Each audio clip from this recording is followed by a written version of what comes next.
Hello, everyone. Welcome to the Newsbrowse News broadcast.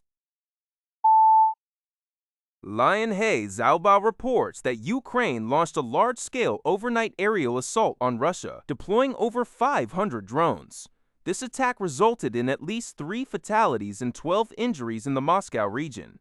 According to the Russian Ministry of Defense on Sunday, May 17, Russian air defense systems successfully intercepted and shot down 556 drones across more than 10 different regions.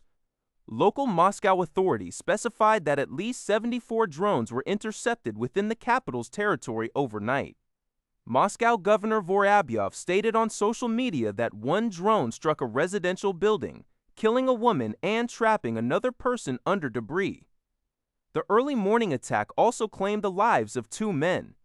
Ukrainian President Zelensky had vowed more retaliatory strikes on Friday, May 15th, following a Russian attack on Kyiv the previous day that killed 24 people.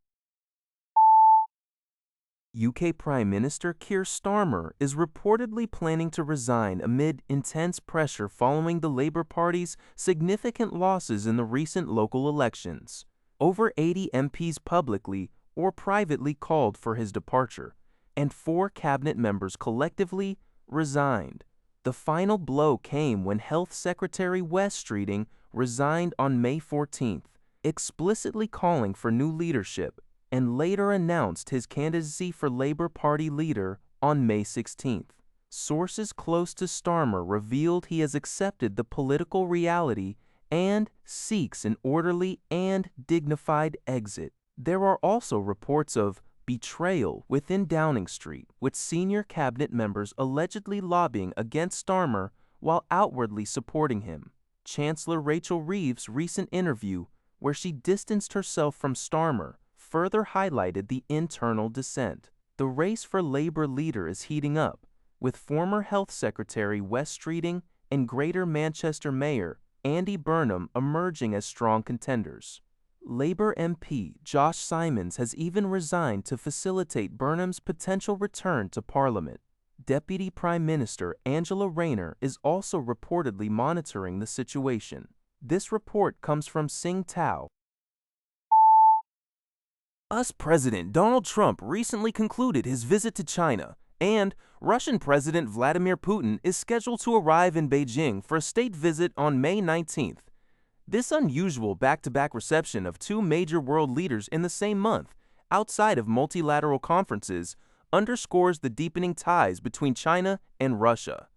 On May 17th, both leaders sent congratulatory messages to the 10th China-Russia Expo in Harbin.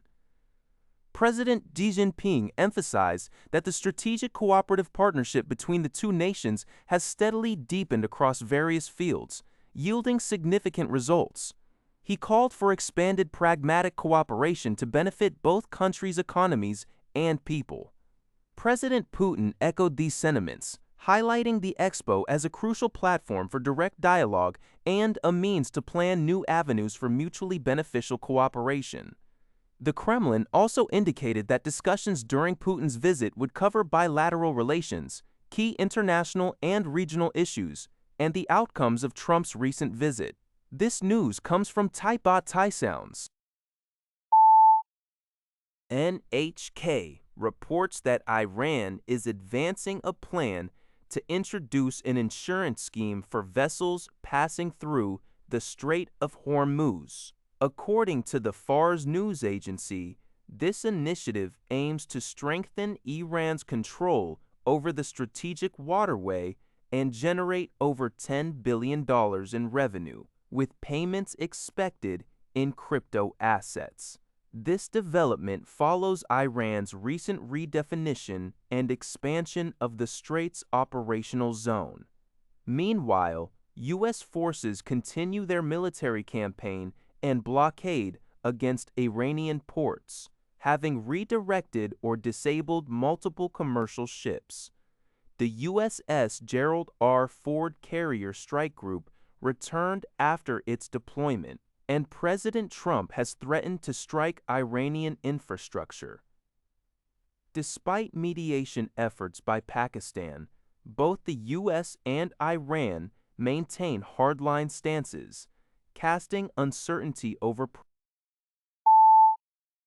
According to Xin Yuan, China's State Administration for Market Regulation has issued a comprehensive 2026 work plan outlining 34 key tasks to vigorously support the private economy.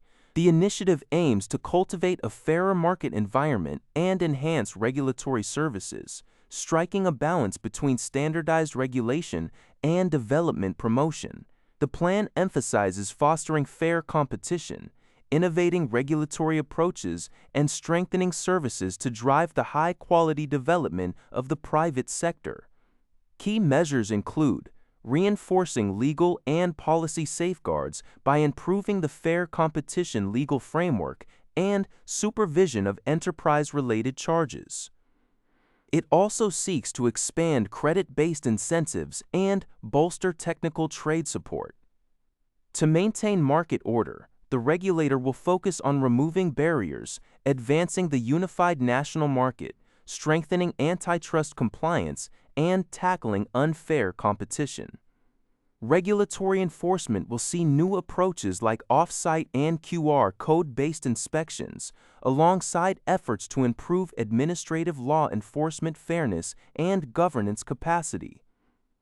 This strategic move underscores China's commitment to enabling private companies, which are increasingly vital for innovation and economic vitality. That's all for this video. Thank you for watching. See you in the next video.